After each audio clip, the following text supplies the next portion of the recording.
Boa tarde a todos. Muita alegria que estamos aqui, mais uma tarde para conversar sobre o Evangelho. Que a gente possa ser iluminado hoje pelos Espíritos amigos. E como disse a irmã, se Deus quiser, a gente vai entender tudo o que eu disser. Porque o capítulo que a gente vai falar hoje é o capítulo 23 do Evangelho segundo o Espiritismo, que foi o capítulo que pediram que a Casa orienta nós palestrantes a falar esse mês. E é um capítulo que é a primeira olhada que a gente dá nele, a gente acha ele estranho. Quando eu li ele pela primeira vez, quando eu tinha lá escutei ele pela primeira vez, não li, tinha lá meus 10, 11 anos, no Evangelho no Lar, eu achei ele muito estranho quando leram este capítulo lá em casa. Mas cada vez que a gente vai lendo e relendo, estudando e prestando atenção nas entrelinhas para fazer essa palestra, eu já fiz essa palestra também na terça-feira passada, a gente vai entendendo cada vez melhor o que ele quer dizer, e a gente vai vendo que ele não é tão estranho assim, que ele tem traz algumas verdades que nos ajudam até mesmo a acalmar o nosso coração, nos ajudam até mesmo a entender, a ter menos culpa das coisas que a gente faz, a entender que algumas coisas são muito importantes, mas outras também. Então, eu vou falar desse capítulo, que é o capítulo 23, eu falei que ele é bastante estranho, até o nome dele é Estranha Moral. Aqueles que que nunca leram o Evangelho segundo o Espiritismo, estão conhecendo o Espiritismo agora pelas primeiras vezes, vejam se isso não parece bastante estranho. Diz assim: Jesus disse à grande multidão que caminhava com ele: não poderá ser meu discípulo aquele que vier a mim e não odiar seu pai, sua mãe, seus filhos, seus irmãos e até mesmo sua própria vida. Assim, todo aquele que não carregar sua cruz e não me seguir, não poderá ser meu discípulo. E todo aquele que não renunciar a tudo o que tem, também não poderá ser meu discípulo. Aquele que ama seu pai ou sua mãe mais do que a mim, não é digno de mim. Aquele que ama seu filho ou sua filha mais do que a mim, não é digno de mim. Teve uma palavrinha aqui no meio, foi o segundo parágrafo, vocês não entenderam errado não. Odiar. Diz assim: não poderá ser meu discípulo, aquele que não odiar seu pai e sua mãe. Odiar, essa palavra saiu da boca do Cristo. Aquele que a gente tem como a maior expressão de bondade, maior expressão de caridade. Será que a palavra odiar saiu da boca do Cristo? Porque odiar é totalmente, para os nossos ouvidos, odiar é totalmente o oposto de amar, totalmente o oposto daquilo que a gente acredita que o Cristo veio pregar para nós, que é o amor entre uns e os outros. E quando a gente, mais adiante, nesse capítulo, vai explicando o porquê de estar essa palavra odiar neste livro. Tem algumas versões do Evangelho, até que a gente acha na internet, que não fala odiar, fala aborrecer, porque eles não têm coragem de botar a palavra odiar ali. Mas a tradução do francês, que foi quando foi o escrito por Allan Kardec, dizia a palavra odiar.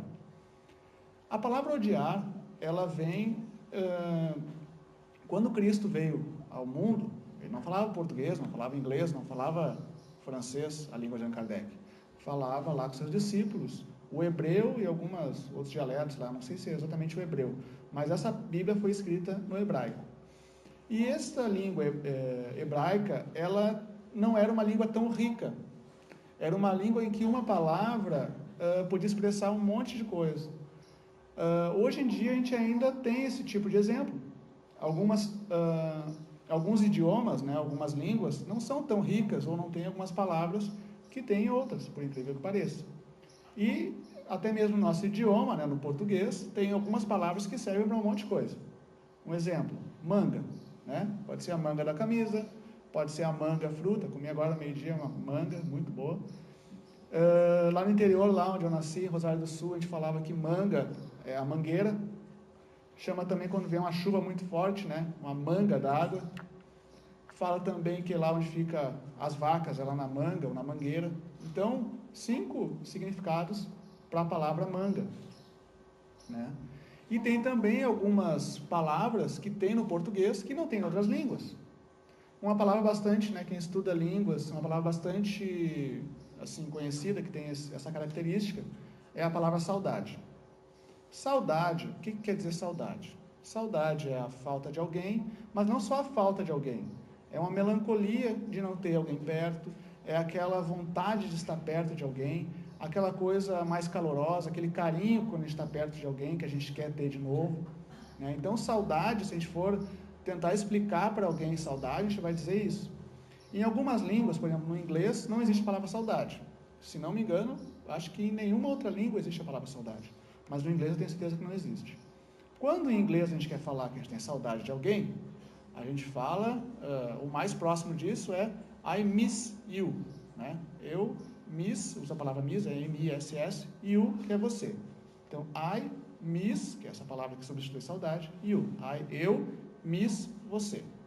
Miss é uma palavra que significa sinto falta, ou até mesmo esqueci, né? I miss my book today, ou seja, eu esqueci meu livro hoje. Book é livro, I miss my book, esqueci meu livro. Ou I miss, eu sinto falta de uma outra pessoa, mas não é necessariamente a saudade, né? A gente pode, não é saudade que diz tanto para nós. Então, quando Jesus, ou quando o apóstolo lá que escreveu isso, né, alguns apóstolos escreveram a palavra odiar, foi sendo traduzido em diversas línguas, até que hoje chegou a palavra odiar. Mas a palavra lá que era utilizada, nessa versão aqui desse evangelho não tem, no outro que eu li tem, que era odeie alguma coisa, que quer dizer não gostar tanto, ou não gostar tanto quanto, né? Então, quando eu digo assim, quando traduziram, quem não odiar seu pai e a sua mãe, não pode gostar de mim, quer dizer, ele quis dizer na realidade, aquele que não gostar tanto de mim quanto gosta de seu pai e da sua mãe, aquele que prefere seu pai e a sua mãe do que a mim. E aí nessa palavra prefere seu pai e sua mãe do que a mim, a gente pode até pensar, mas Cristo então é uma palavra de egoísmo, ele quer que gostem dele. Não.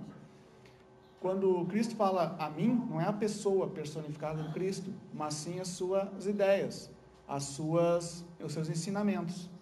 Então, quando ele fala gostem de mim, né, tem, em primeiro lugar, o ensinamento que eu trouxe, que é o amor. Depois, as relações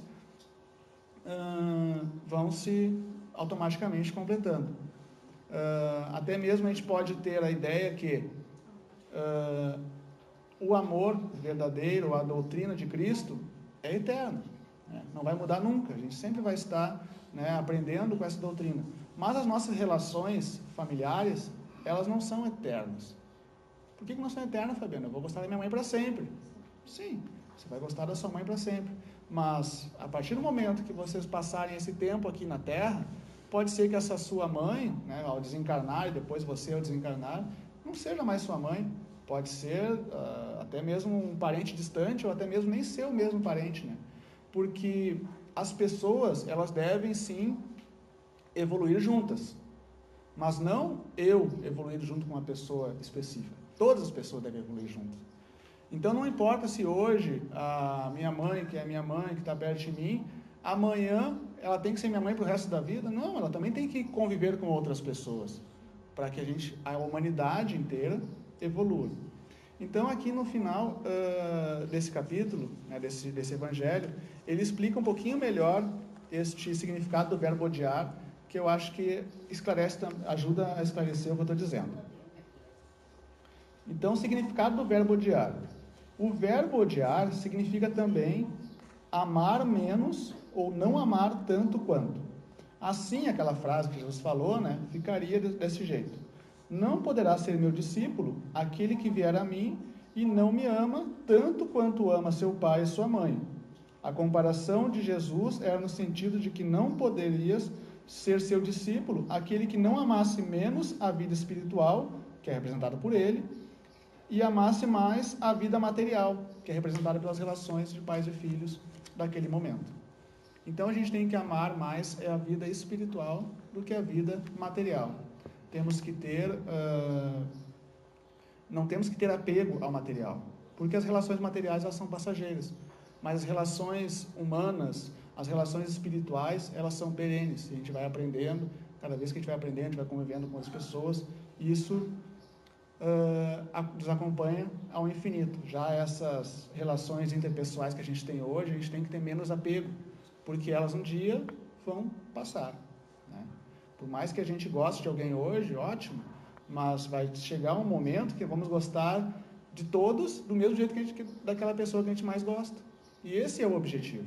Este amor incondicional que a gente pode ter por uma pessoa, eu tenho um amor incondicional pela minha mãe, eu tenho um amor incondicional pelo meu marido, tenho um amor incondicional pelo meu filho. Este mesmo amor que a gente sente, que a gente daria a vida por aquela pessoa, a gente, quando mais evoluídos formos, a gente vai ter esse amor por todos. Por qualquer pessoa, por aquela pessoa que a gente conhece, por aquela pessoa que a gente viu uma vez na vida. Este é o real sentido de amor, esse é o real sentido de amar que Cristo queria passar. Não só limitar ao nosso círculo de conhecidos, mas a todos, a toda a humanidade. Tem outro ensinamento aqui nesse livro, que eu acho bastante interessante, que eu não vou falar dele ainda, mas eu vou dar um exemplo antes, para a gente tentar entender. Imaginem vocês, estava agora há pouco sentado ali, né, e me veio esse pensamento na cabeça para me falar. Aí eu vi uma moça lá atrás lá, uma senhora que está com uma criança, deve ter alguns meses, e me veio esse exemplo. Vai chegar um momento, tem também outras meninas pequenininhas, tem outra menininha menorzinha, um pouquinho maior, mas menorzinha, tinha uma outra aqui também. Vai chegar um momento em que um bebê, uma criança, ela precisa ir para o colégio, né? Todos nós já passamos por isso. Ou nós já passamos por isso, ou nossos filhos já passaram por isso, ou algum conhecido, nosso irmão mais novo passou por isso, precisa ir para o colégio. A minha irmã, ainda bem que ela não está aqui hoje, a Anne, ela chorava demais para ir para o colégio. Ela fugia do colégio e queria ir para casa. Ela não queria ficar no colégio. E muitas crianças são assim. Eu chorei no colégio já também, chorei uma vez. No meu primeiro dia, na primeira série, eu chorei porque eu tinha ido para o jardim, numa sala de aula, então eu conhecia todo mundo, e aí para mudar do jardim para a primeira série, me mudaram de turma. E aí eu entrei na outra turma e não conhecia ninguém, eu fiquei com medo e chorei no primeiro dia. Eu perguntava, por que tá chorando? Eu estou no lugar errado, eu acho. Né? Eu me lembro até hoje desse dia, porque marcou bastante. Mas tem crianças que não ficam no colégio de jeito nenhum. Né? Com 5, 6 anos, isso não é tão saudável. Né? Mas acontece mais hoje, cada dia mais a gente vai levando as crianças cada dia mais novas para a escolinha, para berçários, né? As mães precisam trabalhar, o tempo está difícil, e precisa deixar lá crianças com menos de um ano numa escolinha. E deve ser difícil, né? Eu não passei por não tenho filhos, não passei por essa situação, mas deve ser difícil. A gente deixar um filho nosso ali, né? E também é muito difícil para a criança ficar longe do pai e da mãe, né? Aquela coisa assim de se grudar e não querer soltar. Mas é normal. O que a criança faz quando ele se gruda na gente e não quer soltar? A gente se gruda nele e não quer soltar também? Não.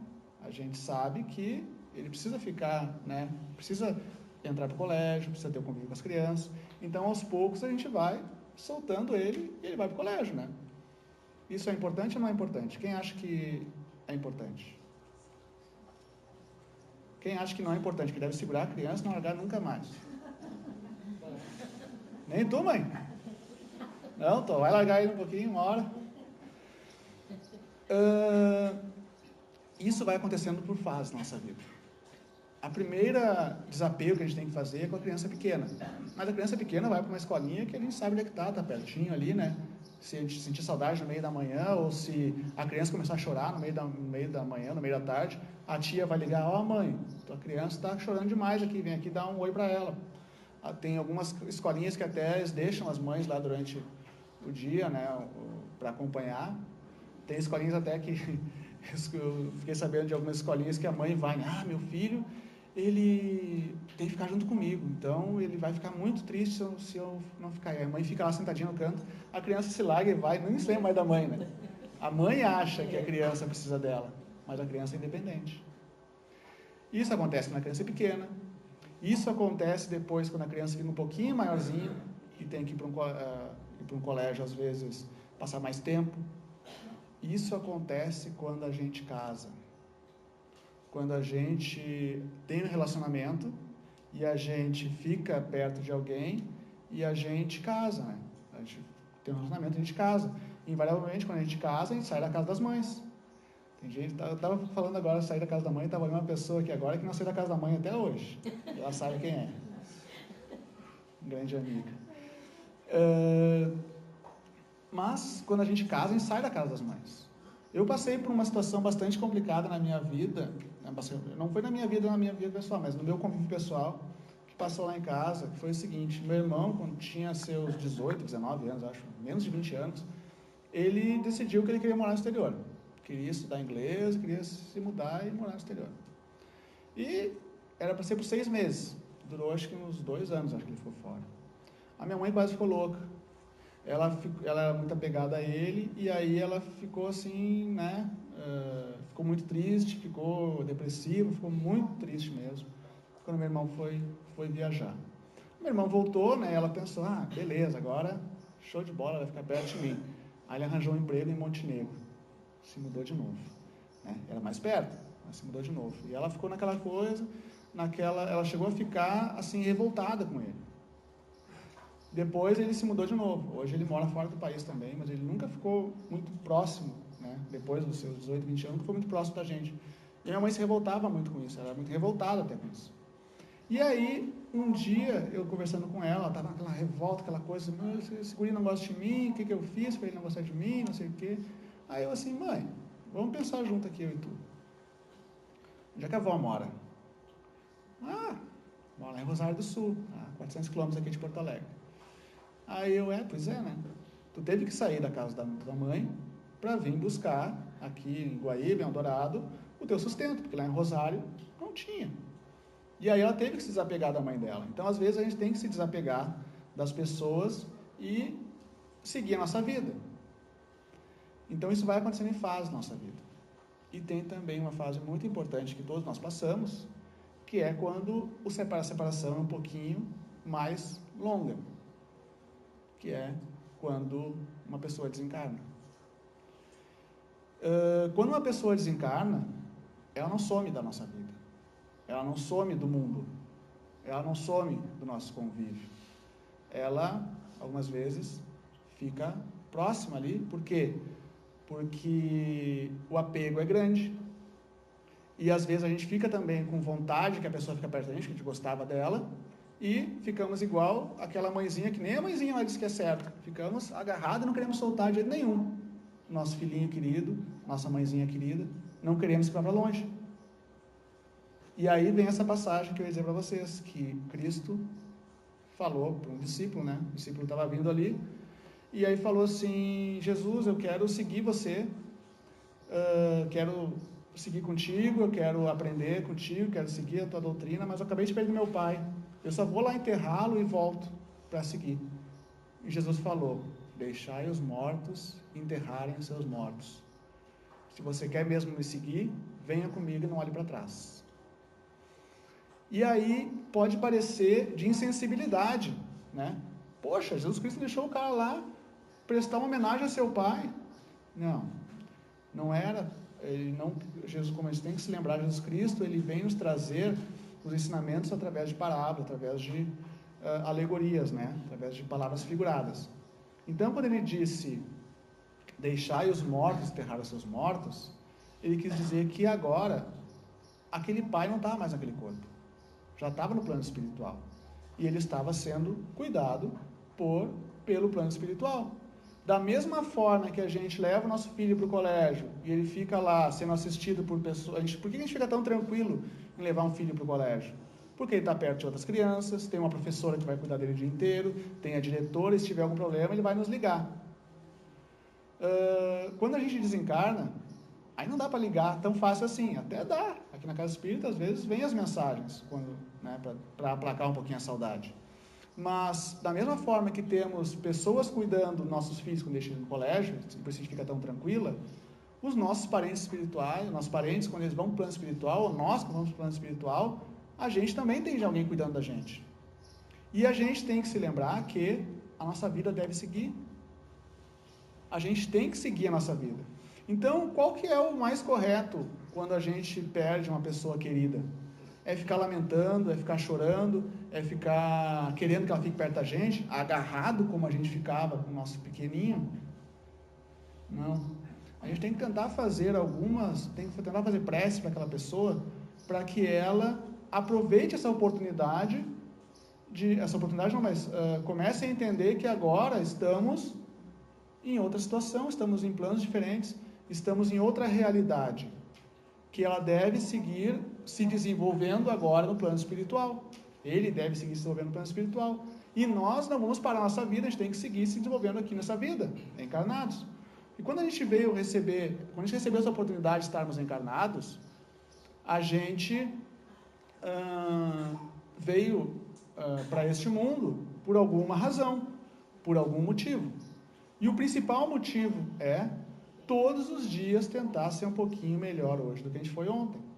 E se a gente parar isso com uma separação, se a gente se deprimir, se a gente ficar estagnado, o que acontece? Essa vida, a gente não vai conseguir, né, aproveitar essa oportunidade que a gente tem nessa época de encarnados. Todos nós não nos distanciamos tanto.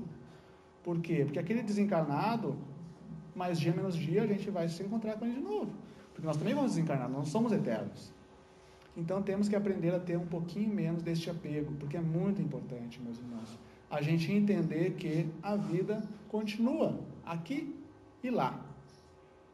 E o pior ou melhor, ela é muito parecida aqui e lá. Então, da mesma forma que a gente sabe, a gente tem a consciência, a gente aceita, e a gente sabe que por mais que possa parecer difícil, a gente tem que se desapegar dos nossos filhos quando vão para o colégio, também temos que nos desapegar das pessoas quando elas partem. Meus irmãos, agradeço muito a oportunidade, espero que a gente tenha conseguido, né, entender um pouquinho, espero que tenha ajudado algumas pessoas, ou até mesmo levem essa mensagem para as pessoas que vocês sabem que estão precisando, né, que estão lá estão em depressão, estão muito tristes porque perderam este ou aquela pessoa, porque é o ciclo natural da vida.